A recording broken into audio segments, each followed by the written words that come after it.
Πίκος και η Τίνα εξερευνούν με ασφάλεια.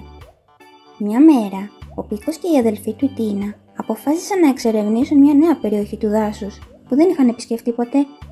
Καθώς περπατούσαν, μια γλυκιά μυρωδιά τους τράβηξε την προσοχή. «Μυρίζεις κι εσύ αυτή την υπέροχη μυρωδιά, Πίκο?» είπε η Τίνα. «Ναι, Τίνα, ας πάμε να δούμε από πού έρχεται», απάντησε ο Πίκος. Ακολούθησαν τη μυρωδιά και έφτασαν σε ένα μικρό ξέφωτο όπου υπήρχε ένα τραπέζι γεμάτο με νόστιμα φαγητά. Ένας άγνωστος σκύουρος τους χαιρέτησε. «Γεια σας, μικροί μου φίλοι. Έχω ετοιμάσει ένα γεύμα για όλους. Ελάτε να φάτε μαζί μου», είπε ο σκύουρος. Ο Πίκος και η Τίνα θυμήθηκαν τη συμβουλή του μπαμπά Βαγγέλη και της μαμάς Σοφίας να μην δέχονται τίποτα από αγνώστους. «Ευχαριστούμε πολύ, αλλά η μαμά μας είπε να μην παίρνουμε φαγητό από αγνώστους», είπε ο Πίκος. «Ναι, και ο μπαμπάς μας είπε το ίδιο. Καλύτερα να μην φάμε», πρόσθεσε η Τίνα. Ο άγνωστος σκύουρος χαμογέλασε και είπε: «Είναι σοφό να ακούτε τους γονείς σας. Να έχετε μια υπέροχη μέρα». Ο Πίκος και η Τίνα απομακρύνθηκαν από το ξέφωτο και συνέχισαν την εξερεύνησή τους, περήφανοι που δεν παρασύρθηκαν από την όμορφη μυρωδιά. Σε μια άλλη περιπέτεια, ο Πίκος και η Τίνα βρήκαν μια μικρή λίμνη με κρυστάλλινα νερά. Εκεί συνάντησαν έναν άγνωστο βάτραχο που τους είπε ότι το νερό της λίμνης είχε μαγικές ιδιότητες. «Γεια σας! Αν πιείτε από αυτή τη λίμνη θα γίνετε παντοδύναμοι. Ελάτε να δοκιμάσετε», είπε ο βάτραχος.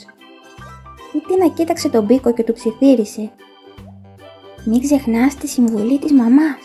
Δεν πρέπει να παίρνουμε τίποτα από αγνώστους». «Έχεις δίκιο, Τίνα.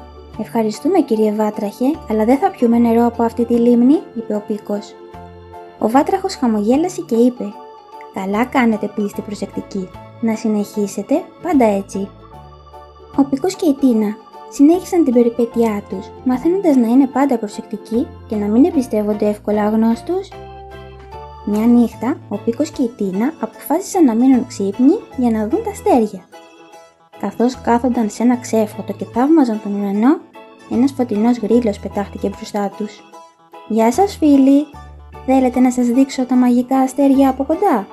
Αρκεί να με πιάσετε από το χέρι και θα σας πετάξω ψηλά», είπε ο γρίλος. Ο Πίκος και η Τίνα θυμήθηκαν αμέσως τη συμβουλή του μπαμπά και της μαμάς να μην αφήνουν αγνώστους να τους αγγίζουν. «Ευχαριστούμε, φωτεινέ γρίλε, αλλά προτιμούμε να δούμε τα αστέρια από εδώ», είπε ο Πίκος. «Ναι, η μαμά μας είπε να μην πιάνουμε ποτέ το χέρι ενός αγνώστου», πρόσθεσε η Τίνα.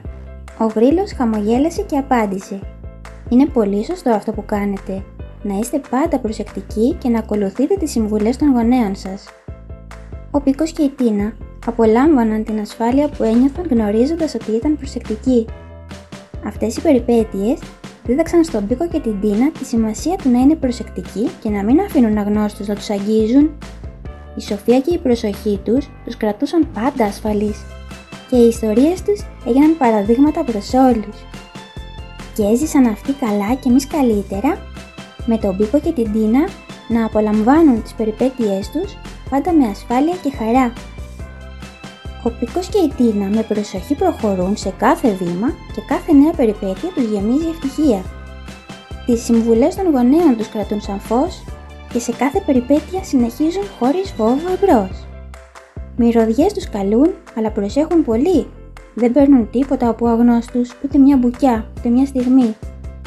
Ο βάτραχος προσφέρει, η λίμνη μαγεύει, μα η σοφία της μαμάς τους πάντα προστατεύει. Ο γρίλος τους καλεί, στα αστέρια να πετάξουν, μα εκείνοι προτιμούν να μείνουν στη γη να τα θαυμάσουν. Κάθε νύχτα, κάθε μέρα, η ασφάλεια τους οδηγεί. Ο Πίκος και η Τίνα είναι πάντα προσεκτικοί. Η σοφία και η προσοχή, η αγάπη και η φροντίδα κάνουν τη ζωή για αυτούς μια ατελείωτη ελπίδα. Έτσι ζουν αυτοί καλά και εμείς ακόμα πιο καλά. Με τον Πίκο και την Τίνα να είναι πάντα ασφαλείς και με χαρά.